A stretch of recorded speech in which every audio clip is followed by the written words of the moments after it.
I was about 12 or 13 at the time this all took place. I was at my grandma's house when my Aunt Shirley called and said she was in the neighborhood and she was going to stop by. I have been getting my hand and fingers stepped on for a long time. I have a really big family, so it's not hard to find aunts or cousins to crush your fingers unknowingly, especially at family events. Well, anyway, the reason I picked this story is because it made me love high heels forever. My grandma usually talks in the living room when one of my aunts or anyone comes over. It was just me and my grandma there, and usually, when company came over, I usually tell her I'm going in the basement. She usually says but I really go hide somewhere. She usually stays in her room till she has a reason to get up, so I never had to rush to find a spot to hide. My grandma had a chair and a couch in her living room, and she always sits in the chair.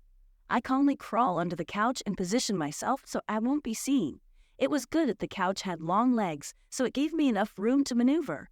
I crawl on my stomach under the couch and position my legs under the table that the lamp was on, right next to the couch in the corner. There was no way anyone can see me unless they got on their knees and looked under the table.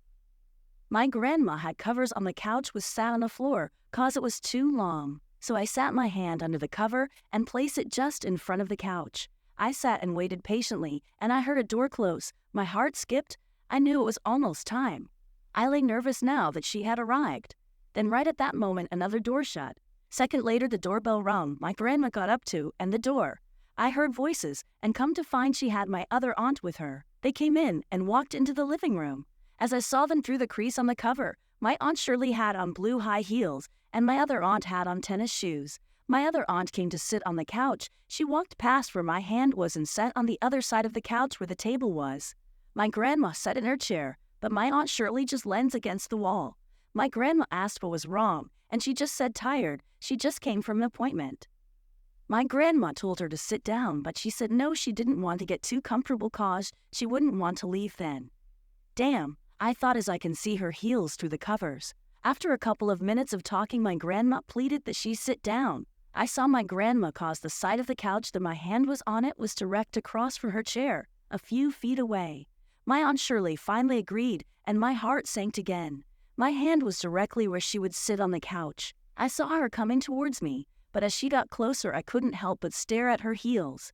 She reached the couch, turned around, and sat down. As she sat down, it was like she just sank into the couch, relieved to get off her feet. Both her foots raised in the air as she sat, and her right foot stumped right down on my hand. I right hand under the cover, and she had her heel on my thumb and the front of her foot on my fingers, except for my index finger. The pain was shooting up my whole right arm. I could do nothing but just lay there. They talked for about 10 minutes, and she says she got to go. Not once did she move her foot.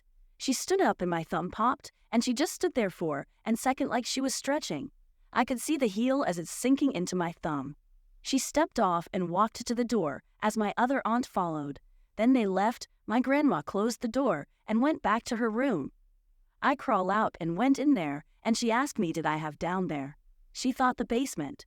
I said yell, holding my hand. What happened? She said I told her I slammed it in the door. She said you got to be more careful. Only if she knew.